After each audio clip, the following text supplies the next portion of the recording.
Shalom Bapak Ibu, Saudara yang kekasih, selamat pagi. Telinga yang mendengar dan mata yang melihat, kedua-duanya dibuat oleh Tuhan. Telinga untuk mendengar dan mata untuk melihat adalah anggota tubuh manusia yang diciptakan oleh Tuhan. Secara fisik, mata dan telinga diciptakan Tuhan. Namun kebenaran menyingkapkan bahwa telinga yang mengerti kebenaran dan mata yang mampu melihat kebenaran, kedua-duanya Tuhan yang menyingkapkan. Jadi tanpa tangan Tuhan yang mencelikkan mata dan telinga kita, kita tidak akan mungkin bisa melihat kebenaran.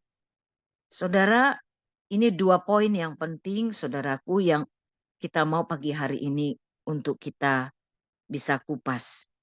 Kecenderungan panca indera manusia setelah jatuh ke dalam dosa itu lebih tertarik dengan dosa daripada kebenaran. Lebih tertarik mendengar hal-hal yang negatif daripada positif. Lebih tertarik melihat di YouTube kejahatan-kejahatan daripada perbuatan-perbuatan baik dari orang-orang yang melakukannya terhadap orang lain. Sebuah contoh dan nasihat yang baik bertahun-tahun dari seorang hamba Tuhan itu bisa dikalahkan dengan satu hari gosip negatif tentang hamba Tuhan tersebut. Itulah kecenderungan tubuh dosa kita, mata dan telinga kita. Namun, jika mata dan telinga kita bisa terus fokus memandang kepada kebenaran, maka itu anugerah yang luar biasa dari Tuhan. Daud berkata, Mazmur 119 ayat 37, "Lalukanlah mataku daripada melihat hal yang hampa. Hidupkanlah aku dengan jalan-jalan yang kau tunjukkan." Dikatakan di sini, Daud berkata, Tuhan lalukanlah mataku daripada melihat hal yang hampa. Hidupkanlah aku dengan jalan-jalan yang kau tunjukkan. Artinya palingkanlah pandanganku dari melihat hal yang sia-sia. Dan hidupkanlah aku dengan jalan-jalan yang kau tunjukkan. Daud menyadari betapa mudahnya mata ini dialihkan kepada hal yang sia-sia, hal yang kosong, sesuatu yang tidak memiliki nilai apa-apa di dalam kekekalan, dan hanya cuma membuang waktu kita. Raja Daud berdoa, "Lalukanlah itu dari pandanganku, buatlah hal itu tidak menarik bagiku." Kita membutuhkan roh Tuhan untuk menempatkan yang pertama di tempat yang prioritas, yang utama, dan yang sia-sia di tempat yang tidak terlihat. Sekali lagi, kita membutuhkan roh Tuhan untuk menempatkan yang pertama di tempat prioritas yang utama, dan yang sia-sia di tempat yang tidak terlihat. Di samping peranan roh Tuhan, ada peranan kita untuk melatih mata dan telinga kita supaya tetap fokus pada hal-hal yang utama. Selanjutnya Daud berkata dalam Mazmur 101 ayat 3 sampai 4. "Tiada kutaruh di depan mataku perkara dursila, perbuatan murtad aku benci. Itu tidak akan melekat padaku. Hati yang bengkok akan menjauh daripadaku. Kejahatan aku tidak mau tahu." Saudara, perkara-perkara dursila jangan ditaruh di depan mata kita untuk dibahas, karena itu sia-sia. Perbuatan-perbuatan murtad atau mengingkari kebenaran, buang jauh-jauh dari hadapan kita. Jangan habiskan waktu kita untuk mau tahu dalam-dalam tentang kejahatan, karena itu tidak berguna dan sia-sia. Itulah arti daripada doa Daud, saudara. Dia katakan, "Tiada kutaruh di depan mataku perkara dursila. Perbuatan murtad aku benci, itu tak akan melekat padaku. Hati yang bengkok akan menjauh daripadaku. Kejahatan aku tidak mau tahu." Saudara, sekali lagi kita belajar di dalam Yesaya 50 ayat 4 sampai 5. Tuhan telah memberikan kepadaku lidah seorang murid, supaya dengan perkataan aku dapat memberi semangat baru kepada orang yang letih lesu. Setiap pagi Ia mempertajam pendengaranku untuk mendengar seperti seorang murid. Tuhan Allah telah membuka telingaku dan aku tidak memberontak, tidak berpaling ke belakang.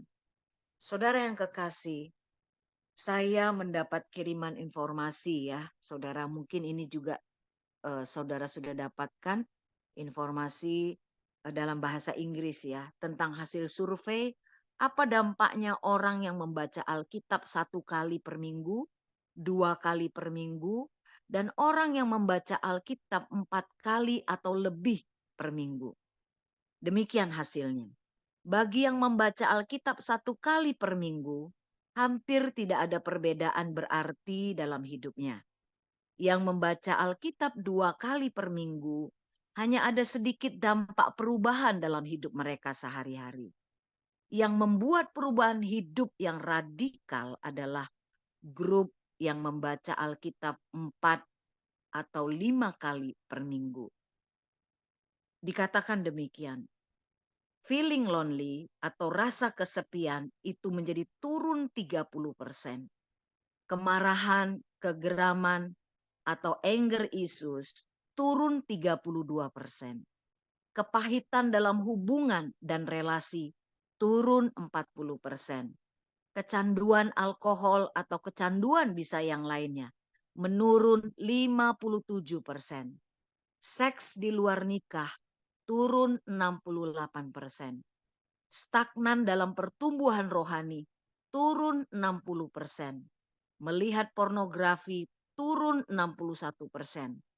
Dan ini yang luar biasa. Sharing terhadap iman naik 200%. Dan keinginan memuridkan orang lain melonjak menjadi 230%. Saudara, ini hasil survei, saudaraku. Ini yang menyebabkan perubahan terjadi pada hidup orang-orang yang membaca Alkitab di dalam grup seperti yang rutin kita lakukan minimal 4 kali dalam seminggu. Ini sesuatu hal yang menggairahkan saudaraku. Karena ternyata tanpa kita sadari saat teduh kita tiap hari telah menuntun kita kepada pertumbuhan di dalam mengenal kebenaran. Dan telah menggembalakan hidup kita tiap hari. Benar saudaraku bahwa Alkitab itu adalah roh yang menghidupkan. Saudara kita dituntun untuk mengalami perubahan demi perubahan dalam hidup kita. Firman Allah yang bekerja, firman Allah yang kita dengar, kita renungkan, saudaraku, kita praktekkan. Saudara itu bekerja dalam hidup kita. Dia yang melakukannya dalam kehidupan kita. Nah, saudara, bagaimana perubahan itu terjadi dalam hidup orang-orang yang membaca Alkitab, saudaraku? Begini, mata dan telinga adalah pintu masuk ke dalam perbendaharaan hati kita. Hal yang baik atau juga hal yang buruk. Firman Allah yang sempurna yang kita dengar terus-menerus akan tersimpan dalam perbendaharaan hati kita yang baik. Menjadi iman yang mengubahkan hidup kita. Demikian juga hal-hal yang buruk yang kita dengar dan kita lihat terus-menerus, itu akan menjadi sampah yang tersimpan dalam perbendaharaan hati kita. Amsal 4 ayat 20 sampai 21 dan ayat 23 dikatakan begini. Hai anakku, perhatikanlah perkataanku, arahkanlah telingamu kepada ucapanku. Janganlah semuanya itu menjauh dari matamu. Simpanlah itu di lubuk hatimu. Jagalah hatimu dengan segala kewaspadaan, karena dari situlah terpancar kehidupan. Saudara, firman Tuhan yang kerap kita baca berkata, arahkanlah telinga kita pada kebenaran. Jangan kebenaran itu menjauh dari mata kita. Simpanlah kebenaran itu dalam perbendaharaan hati kita yang paling dalam. Kolose 3 ayat 8 sampai 10 dikatakan begini. Tetapi sekarang buanglah semua, yaitu marah, geram, kejahatan, fitnah, dan kata-kata kotor yang keluar dari mulutmu. Jangan lagi kamu saling mendustai, karena kamu telah menanggalkan manusia lama serta kelakuannya. dan telah mengenakan manusia baru yang terus-menerus diperbaharui untuk memperoleh pengetahuan yang benar menurut gambar haliknya. Saudara, kita telah menanggalkan manusia lama serta tabiat-tabiat dagingnya, yaitu apa? Kemarahan, kegeraman, fitnah, gosip, kata-kata yang tidak pantas, bohong, kata-kata yang kotor, perseteruan. Dengan cara apa? Firman Tuhan katakan, dengan cara membuangnya. Dikatakan saudaraku Kolose 3 ayat 8 sampai 10. Tapi sekarang buanglah semua itu, saudara. Siapa yang melakukannya? Bukan Roh Kudus, tapi kita. Dikatakan buang semua itu. Buang semua itu. Kita diperintahkan untuk membuangnya. Jangan menyimpannya lagi dalam perbendaharaan hati kita. Lalu dikatakan dalam ayat firman Tuhan ini, kenakanlah manusia baru yang terus-menerus diperbaharui oleh firman. Siapa yang mengenakannya? Bukan Roh Kudus, saya dan saudara. Jadi setelah kita membuang hal-hal yang lama, kemarahan, kegeraman, fitnah, gosip, kata-kata yang tidak pantas dan lain sebagainya, saya yang mengenakan manusia baru. Mudahkah membuang manusia lama kita dan tabiatnya? Saudara sudah mengalaminya dengan saya. Itu tidak mudah, saudara. Hanya dengan mengampuni, membongkar masa lalu kita, melatih diri kita dengan habit yang baru, yaitu habit kerajaan. Itu semuanya membutuhkan proses yang panjang. Waktu yang kita perlukan untuk proses itu terus-menerus terjadi sampai hari ini. Saudara, Alkitab katakan terus-menerus diperbaharui untuk memperoleh pengetahuan yang benar tentang anak Allah. Artinya ada bahagian upaya kita juga. Jadi tidak serta-merta cuma kepada Roh Kudus. Karena dikatakan saudaraku, kita yang harus membuangnya. Dan kita yang harus mengenakan manusia baru. Jadi jika kita tahu ada proses yang panjang untuk sebuah habit kerajaan Allah, jangan izinkan lagi mata dan telinga kita menerima hal-hal yang buruk atau sampah-sampah. Sehingga pekerjaan kita cuma apa, saudaraku? Cuma buang sampah. Pekerjaan kita cuma buang sampah. Itu nggak mudah, saudaraku. Firman Tuhan katakan, jagalah hatimu dengan segala kewaspadaan. Karena dari sanalah terpancar kehidupan. Itu artinya kamu yang memutuskan dan menyeleksi segala sesuatu yang boleh masuk tersimpan di hatimu atau tidak boleh masuk ke dalam hatimu. 1 Petrus 2 ayat 1 sampai 2 dikatakan begini. Karena itu buanglah segala kejahatan, segala tipu muslihat, segala macam kemunafikan, kedengkian dan fitnah. Dan jadilah sama seperti bayi yang baru lahir, yang selalu ingin akan air susu yang murni dan yang rohani, supaya olehnya kamu bertumbuh dan beroleh keselamatan. Saudara, firman Tuhan ini katakan sekali lagi, buanglah segala kejahatan, segala tipu muslihat, segala macam kemunafikan, kedengkian dan fitnah. Saudara, sekali lagi firman Tuhan katakan ini, siapa yang membuangnya?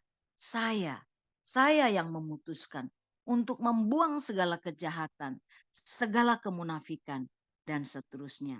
Dan jadilah sama seperti bayi yang baru lahir, yang selalu ingin akan air susu yang murni dan yang rohani. Supaya apa? Supaya olehnya saya dan saudara, kita bertumbuh dan beroleh keselamatan. Saudara yang kekasih, inilah yang dikatakan oleh kebenaran firman Tuhan. Untuk mendengar dan melihat, lalu menyimpan dalam perbendaharaan hati kita. Saudara yang kekasih, bagaimana kita bertumbuh? Buang segala kejahatan. Terimalah kebenaran yang murni. Karena pada masa-masa akhir zaman ini, saudaraku, ada banyak orang yang cuma mau mendengar apa yang dia ingin dengar, bukan apa yang seharusnya dia dengar. Saudara, begitu banyak ajaran-ajaran pada saat ini, saudaraku, yang mengajarkan segala sesuatu. Kita bisa klik dan pilih mana yang sesuai dengan keinginan telinga kita. Saudaraku, kita hidup di akhir zaman. Masa-masa ini akan cepat berlalu, di mana tidak ada orang yang tahu kapan kedatangan Yesus yang kedua kali. Sebab itu buanglah segala kejahatan, segala tipu muslihat, segala macam kemunafikan, kedengkian dan fitnah. Jangan habiskan waktu saudara untuk hal-hal yang sia-sia. Lalu pada akhirnya saudara harus menyimpan itu di perbendaharaan hati kita. Dan kita harus berjuang untuk membuangnya itu dari pikiran kita. Filipi 4 ayat 8 dikatakan, jadi akhirnya saudara-saudara, semua yang benar, semua yang mulia, semua yang adil, semua yang suci, semua yang manis, semua yang sedap didengar, semua yang disebut kebajikan dan patut dipuji. Pikirkanlah semuanya itu. Mari kita berdoa. Bapa, terima kasih Tuhan Yesus. Kami bersyukur Tuhan Yesus, kebenaran-Mu memerdekakan kami. Kebenaran-Mu menuntun hidup kami setiap hari. Kami berterima kasih karena firman-Mu adalah roh yang menghidupkan. Bukan kalimat-kalimat yang mati. Bukan tulisan-tulisan yang mati. Tapi kebenaran yang menghidupkan. Kami bertumbuh dan mengalami perubahan di dalamnya. Terima kasih Tuhan. Pagi hari ini kami diingatkan kembali untuk menjaga mata dan telinga kami. Kamilah yang mewaspadai segala sesuatu yang masuk ke dalam hati dan pikiran kami. Kami mau berjaga-jaga Tuhan, supaya kami tetap fokus dan hati pikiran kami terarah untuk kami menerima firman yang murni daripadamu. Terima kasih Bapa. Di dalam nama Yesus kami berdoa dan mengucap syukur. Amin.